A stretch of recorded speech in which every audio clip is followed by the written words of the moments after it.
para nuestra meditación. Y antes de orar, leeremos lo que nos dice la palabra de Dios en el libro de Eclesiastés, capítulo 3, versículos 1 y 7.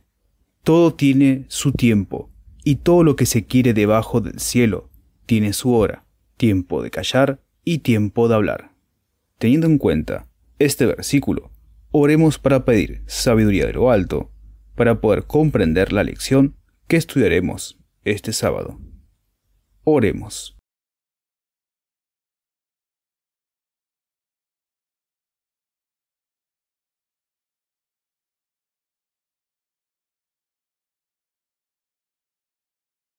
A continuación, escucharán las voces de varios hermanos que voluntariamente han colaborado para el desarrollo de esta lección.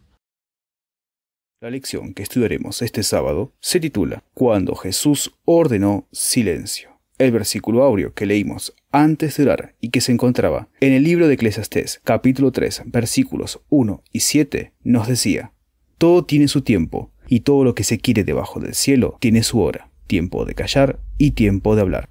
La nota de introducción al tema se encuentra en el libro Obreros Evangélicos, página 332.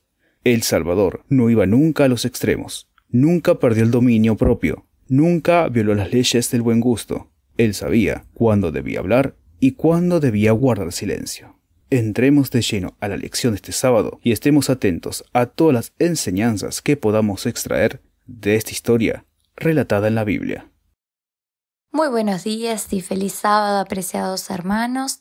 Es un privilegio estar nuevamente con ustedes para repasar la lección de esta semana y estudiaremos el día domingo, cuyo título es Expulsando demonios. Recordemos que espíritu inmundo o demonio es una palabra que indica un espíritu superior a los hombres y que siempre se aplica a un espíritu malo. Esta es la segunda vez en esta lección de Marcos que hablamos de hombres poseídos por demonios. También recordemos que en los evangelios se registran 6 casos específicos de posesión demoníaca. El hombre del que trata la lección de hoy, cuyos hechos ocurren en la sinagoga de Capernaum, un hombre no identificado que era mudo y endemoniado, los endemoniados de Gadara, la hija de la mujer cananea, el hijo del hombre cuya fe es probada y María Magdalena. Pero además de estos casos específicos, los evangelios mencionan con frecuencia que Jesús y sus discípulos sanaban a los que estaban afligidos por estos malos espíritus. También es importante entender que Satanás toma poder de las personas a través del sistema nervioso de las mismas. Y una vez que controla su cerebro, es decir, su mente, puede controlar su cuerpo, ya que el sistema nervioso es el encargado de controlar todo el cuerpo. Es por esto que leemos en la historia de hoy que el demonio hablaba en lugar del hombre, es decir, que controlaba tanto su mente como su lengua.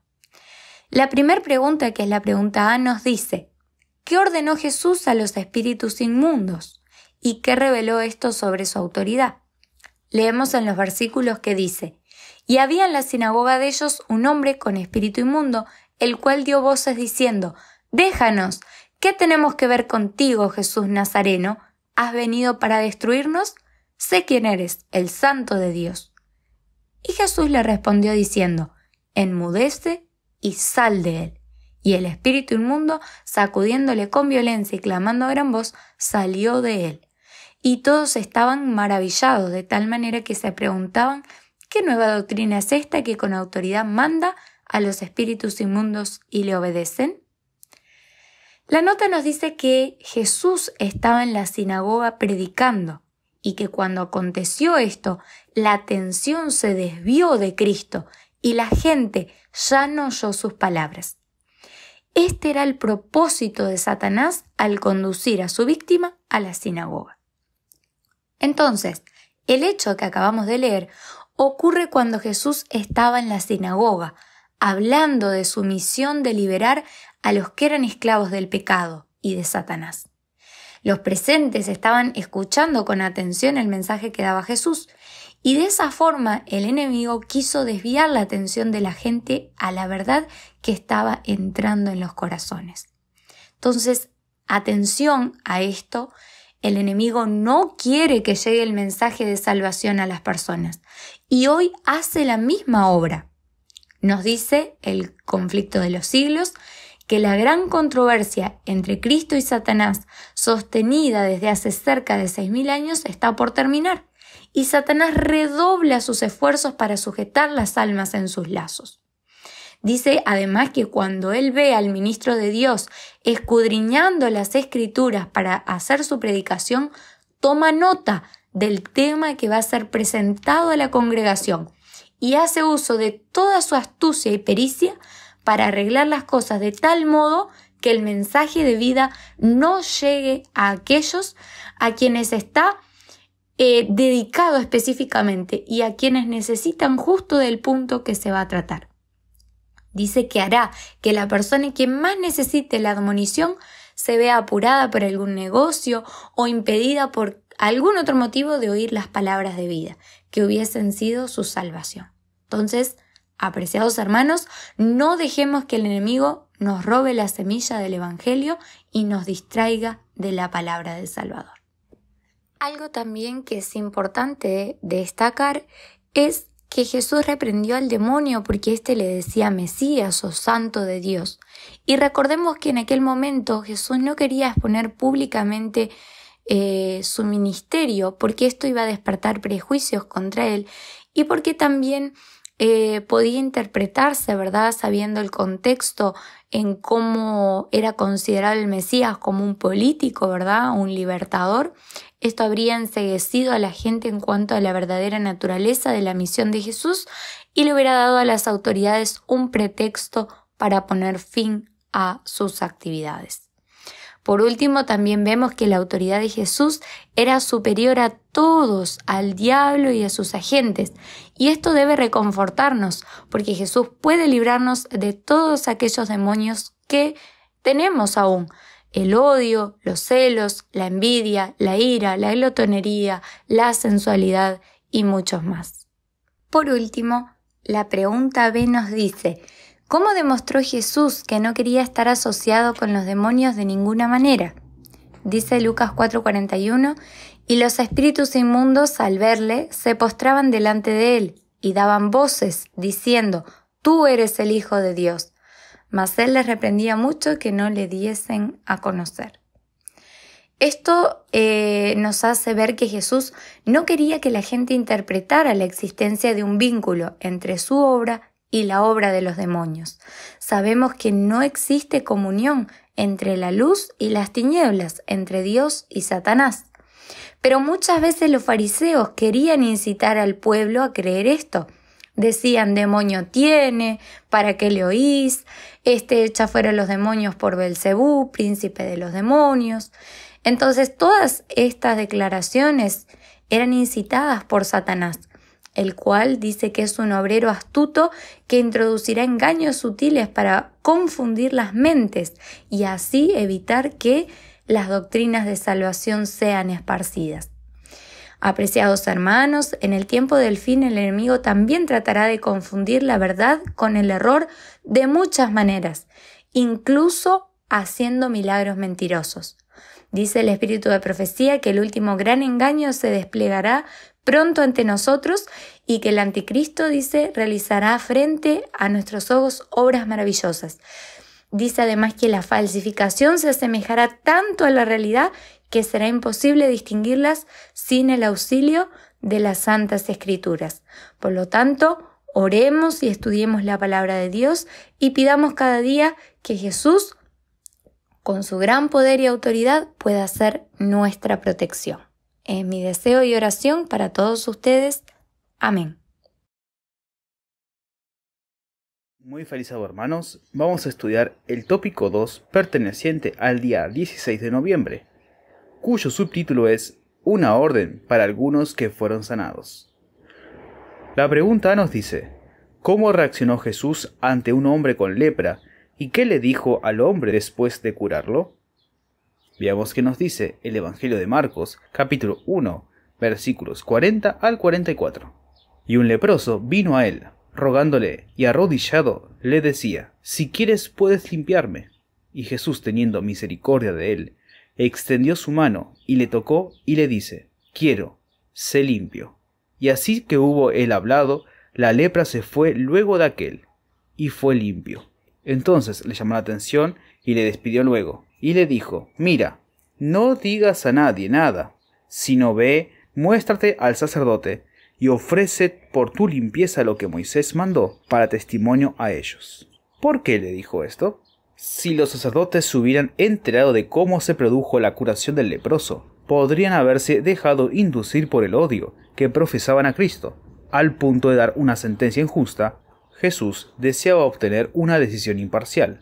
Por lo tanto, encargó al hombre que no contara a nadie su curación, sino que se presentara sin demora en el templo con una ofrenda antes que se divulgara cualquier rumor acerca del milagro. Antes que pudieran los sacerdotes aceptar la ofrenda, debían examinar al que traía y certificar su completo restablecimiento. El examen se hizo. Los sacerdotes que habían condenado al leproso al destierro certificaron su curación. El hombre sanado fue devuelto a su familia y a la sociedad. A pesar del encargo que le hiciera Jesús, no pudo callar su curación y, lleno de gozo, divulgó el poder de aquel que le había sanado. El Ministerio de Curación, páginas 45 y 46. La pregunta B nos dice: después de sanar a la hija de Jairo, ¿qué ordenó Jesús posteriormente? En el Evangelio de Marcos, capítulo 5, versículos 41 al 43, nos narra la petición de Jesús. Y tomando la mano de la muchacha le dijo: muchacha, a ti te digo, levántate. Y luego la muchacha se levantó, y andaba porque tenía 12 años, y se espantaron de gran espanto. Mas él les mandó mucho que nadie lo supiese. En otra ocasión, ¿por qué Jesús se mostró incluso reacio a sanar? En el Evangelio de Juan, capítulo 5, vemos la historia del paralítico en el estanque de Betesda.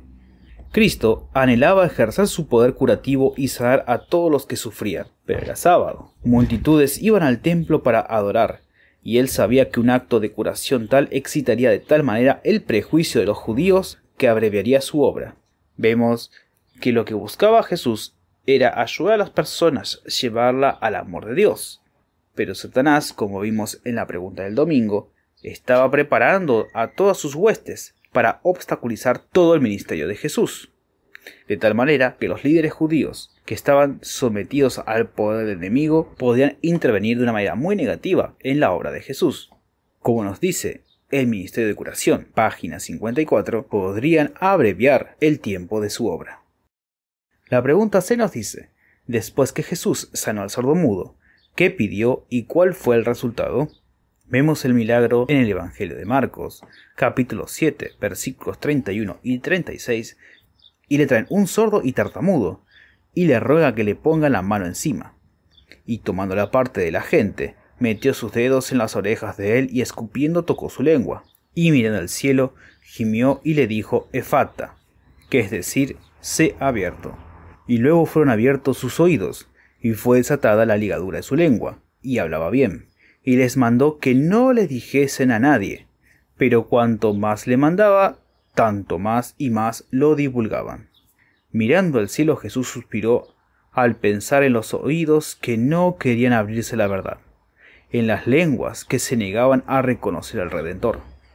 A la orden sea abierto, le fue devuelta al hombre la facultad de hablar, y violando la recomendación de no contarlo a nadie, publicó por todas partes el relato de su curación.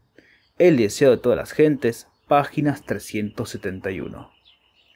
Jesús no vino aquí a ser reconocido como Mesías para tener un reino terrenal. Él quería que las personas lo reconocieran como el ungido de Dios, como aquel cordero que venía a expiar al mundo de sus pecados. Quería que reconocieran el carácter espiritual de la ley de Dios.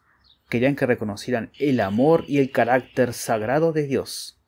Esta es la obra que Jesús venía a hacer, no a ser reconocido como un rey terrenal, sino como aquel por el cual las personas podían nuevamente conectarse otra vez al cielo. Hoy en día, en el tiempo que nos corresponde, a encontrar a aquel que nos conecta con el Padre y nos ofrece el perdón de los pecados. Hoy es el tiempo de gracia. Amados hermanos, es mi deseo que todos vayamos a Jesús y obtengamos esta bendición de caminar junto a Él. Que tengan muy feliz sábado, hermanos. Amén. Martes 17 de noviembre. Una orden contraria a las demás. Pregunta A. ¿Cuál era la condición del hombre o de los hombres según se describe en otros evangelios en el territorio de los Gadarenos? Bueno, su condición era terrible. Tenían espíritus inmundos, eran seres muy agresivos, no podían mantenerlos atados pues los encadenaban y las mismas cadenas eran rotas por ellos y andaban día y noche gritando e hiriéndose con piedras. Ahora bien, cuando los discípulos vieron este espectáculo huyeron aterrorizados. Pero al rato de estar corriendo notaron que Jesús no estaba con ellos y se volvieron para buscarle. Y allí estaba Jesús donde ellos le habían dejado. Jesús no huyó delante de estos demonios. Cuando estos hombres, crujiendo los dientes y echando espuma por la boca, se acercaron a él, Jesús levantó aquella mano que había ordenado a las olas que se calmasen, y los hombres no pudieron acercarse más. Estaban de pie, furiosos, pero impotentes delante de él. Ministerio de Curación, página 64. Ahora bien, describa al hombre después que Jesús lo sanare los espíritus inmundos. Ahora vemos a esta persona que estaba sentado, que se encontraba vestido en su juicio. Sus ojos ya no eran oscuros, sino brillaban de inteligencia, y se notaba la bondad en su semblante y alababan a Dios. Los espíritus inmundos se vieron obligados a soltar a sus víctimas. ¿Y qué cambio se produjo en los endemoniados? Su mente había amanecido, sus ojos brillaban, sus rostros, durante tanto tiempo deformados a la imagen de Satanás, se volvieron repentinamente buenos. Según Ministerio de Curación, página 65. Pregunta C. Aunque a veces Jesús había dicho a los que eran sanados que mantuvieran silencio, ¿qué le dijo al hombre sanado del espíritu inmundo? ¿Por qué? Le dijo: vete a tu casa, a los tuyos, y cuéntales cuán grandes cosas el Señor ha hecho contigo. La pregunta es: ¿por qué? El espíritu de profecía en deseo de toda la gente dice que los endemoniados ahora curados no podían instruir a la gente como los discípulos que habían estado diariamente con Jesús, pero podían contar lo que sabían, lo que ellos mismos habían visto y oído y sentido del poder de Cristo, es decir, su experiencia personal. Esto es lo que puede hacer cada uno cuyo corazón ha sido conmovido por la gracia de Dios. Este es el testimonio que nuestro Señor pide y por falta del cual el mundo perece. Deseo de toda la gente, página 307. Toda aquella persona que ha experimentado el poder de la gracia de Cristo tiene una historia que contar. El ser humano, al recibir su eficacia de la gran fuente de sabiduría, llega a ser un instrumento, un agente de servicio mediante el cual el Evangelio ejerce su poder transformador sobre la mente y el corazón. Exaltada Jesús, página 224. Buenos días y feliz sábado a todos nuestros apreciados oyentes. El día miércoles 18 de noviembre estudiaremos la lección que lleva por subtítulo Cuando algunos no callaron. La pregunta A: ¿qué sucedió cuando aquellos a quienes Jesús pidió que mantuviesen silencio hicieron lo contrario? Para responder esta pregunta nos cita Marcos 1:45, 3:9, 5:24 y 6:31. Y allí nos dice que llegó a él un leproso y le dijo: si quieres puedes limpiarme. Jesús tuvo compasión de él y dijo: sí quiero. Y lo limpió, lo curó de su enfermedad. Pero le encargó que no divulgase el hecho. ¿Qué hizo este leproso? Dice que en cuanto salió comenzó a publicar mucho y a divulgar el hecho, de manera que Jesús ya no podía entrar abiertamente en la ciudad, sino que se estaba fuera en los lugares desiertos y venían a él, dice, de todas partes. Entonces, al divulgar el hecho, hizo que mucha gente acudiera a Jesús. Era tanta la muchedumbre que acudía a él que Jesús le dijo a sus discípulos que tuvieran siempre apercibido una barca para que la gente no lo oprimiese. Dice que la muchedumbre lo apretaba a Jesús. Y era tanto el trabajo que tenían, había tantas personas que a veces no tenían tiempo ni aún para comer. Entonces Jesús llamaba a sus discípulos aparte para que puedan descansar un poco, porque eran muchos, dice, los que iban y venían y ni aún tenían tiempo para comer. La nota nos dice, la divulgación del asunto del leproso sanado estorbó la obra del Salvador. Hizo que la gente acudiese a él en tan densa muchedumbre que por un tiempo se volvió obligado a suspender sus labores. La pregunta B nos dice, cuando las multitudes se volvieron bastante numerosas, ¿qué hizo Jesús? Allí nos cita Marcos 6, 45 y 46 y Mateo 14, 23, que nos dice que cuando las multitudes se volvieron densas, allí Jesús dice que envió a sus discípulos en una barca al otro lado, a Betsaida, y dice que habiéndolos despedido, él se fue al monte a orar, a pasar tiempo con su Padre Celestial. El otro versículo nos dice, y despedida la multitud, subió al monte a orar aparte, y cuando llegó la noche estaba allí solo. Entonces él buscó la comunión con su Padre Celestial. Cuando las multitudes lo oprimían y eran muy numerosas, él buscó tiempo para estar a solas con su Padre Celestial. Allí él oraba por aquellas personas, por todas aquellas personas dolientes que acudían a él. Dice la nota que su pregunta nos dice primero, ¿por qué pasaba esto? Ahora sí, la nota nos dice que muchas veces sus trabajos incesantes y el conflicto con la hostilidad y las falsas enseñanzas de los rabinos le dejaban tan exhausto que su madre y sus hermanos y aún sus discípulos temían por su vida. Pero siempre que volvía de las horas de oración que ponían término al día de trabajo, notaban en su semblante la expresión de paz, la frescura, la vida y el poder de que parecían compenetrado todo su ser. De las horas pasadas a solas con Dios, salía cada mañana para llevar a los hombres a la luz del cielo. Entonces, él buscaba la comunión con su Padre Celestial y allí él refrigeraba su alma. Dice que en su semblante se veía la paz, la frescura, la vida y el poder que compenetraban todo su ser.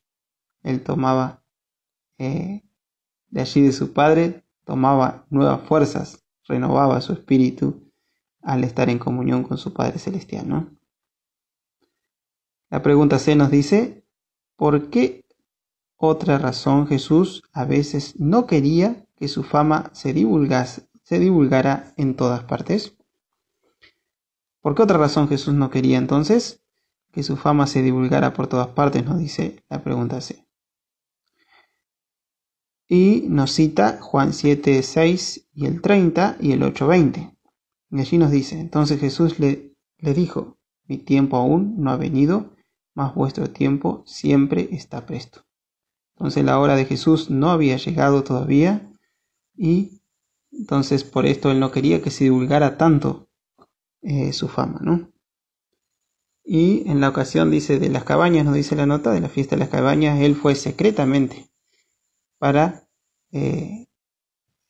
pasó desapercibido, ¿no? Fue secretamente a esta fiesta. Entonces aquí podemos ver lo que sucedió cuando este hombre no cayó y divulgó que Jesús lo había sanado. Él sintió dentro de él ese amor de Jesús, fue curado, hubo un milagro en él y él lo divulgó a todas las personas y todas las personas acudían a Jesús. Que Dios nos pueda ayudar, nos pueda bendecir y que también podamos comunicar las grandes maravillas que Dios hace con nosotros cada día. Amén. Un feliz sábado para todos los apreciados hermanos y vamos a considerar con la ayuda de Dios este día jueves que tenemos como título Cuando deberíamos guardar silencio. Pregunta A dice, ¿qué nos dice Salomón sobre nuestro hablar? Recordemos que el versario dice así: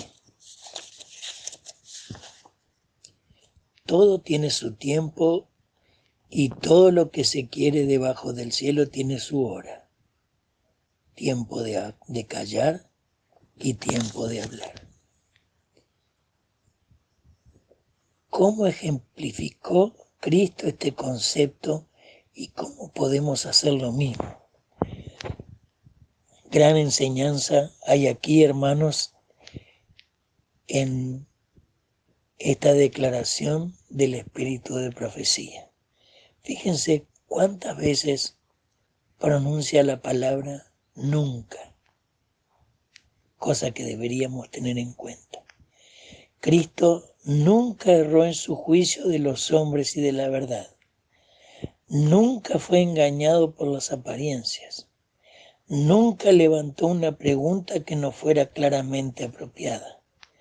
Nunca dio una respuesta sino la que convenía y al punto. Cristo nunca fue a los extremos.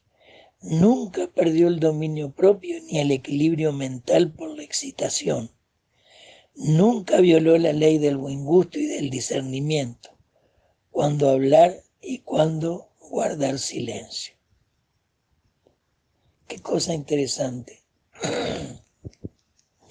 Nosotros tenemos que alcanzar el carácter de Cristo para poder entrar al cielo. Sabemos que esto es una lucha de todos los días, que es un trabajo de todos los días. Pero debemos mirar al Maestro para que podamos lograr esto. Tenemos que guardar silencio cuando es necesario y tenemos que hablar cuando es necesario. Cuando alguien hace preguntas que solo contribuyen a confundir la mente y siembran semillas de duda, debe pedírsele a tal persona que se abstenga de hacer esas preguntas.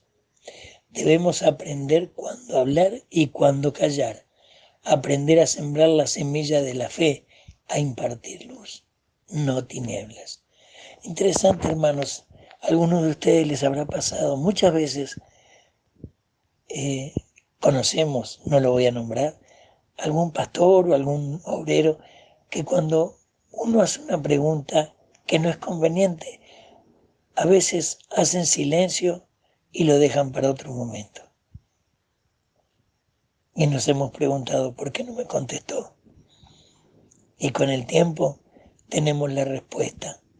No era conveniente hablar de ese tema. Aprendamos esto y ganaremos mucho tiempo. ¿Cómo menciona un tipo de circunstancia en la en que sea apropiado guardar silencio? Cosa interesante, en el mundo existe el culto a la persona. Nosotros tenemos que rendirle el culto a Dios.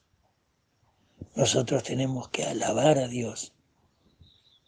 Pero cuando alguien quiere alabar nuestras buenas obras, nosotros debemos guardar silencio.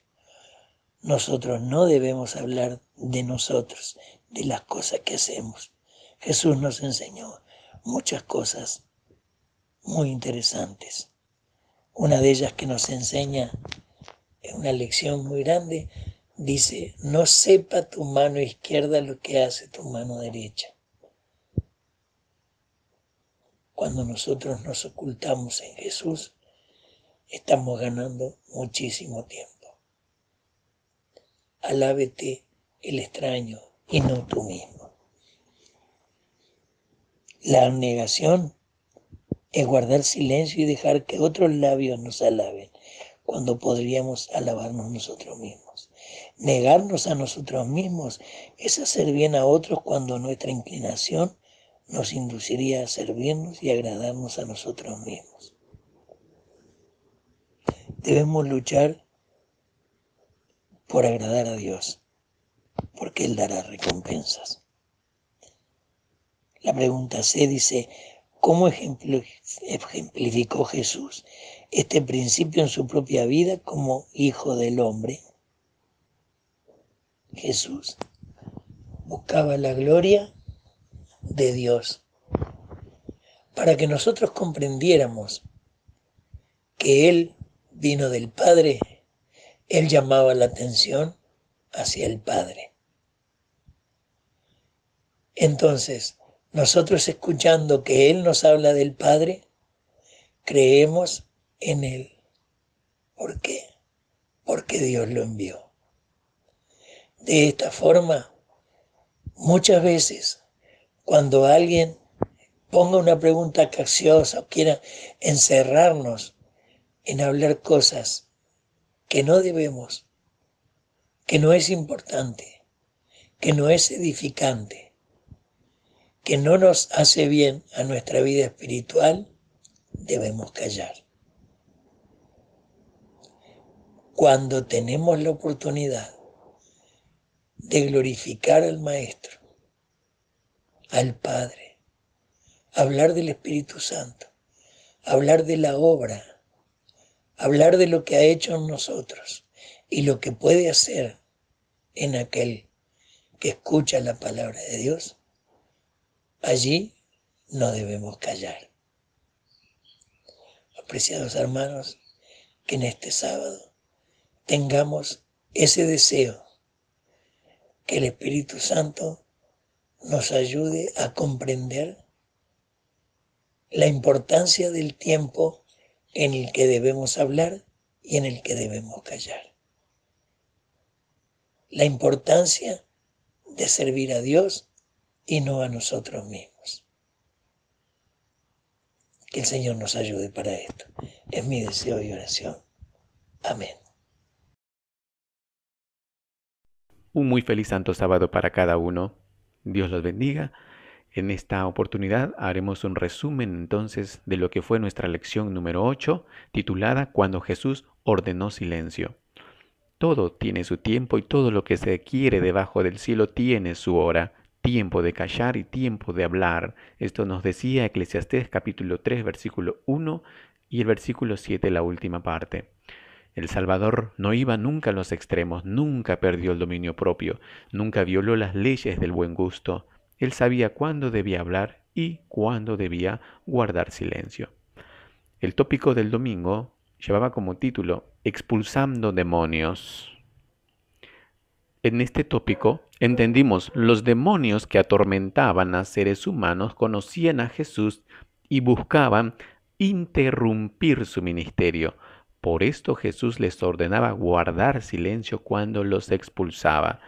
Algo más que podemos considerar también, según Lucas 4:41, nos dice, y salían también demonios de muchos, dando voces y diciendo, tú eres el Hijo de Dios.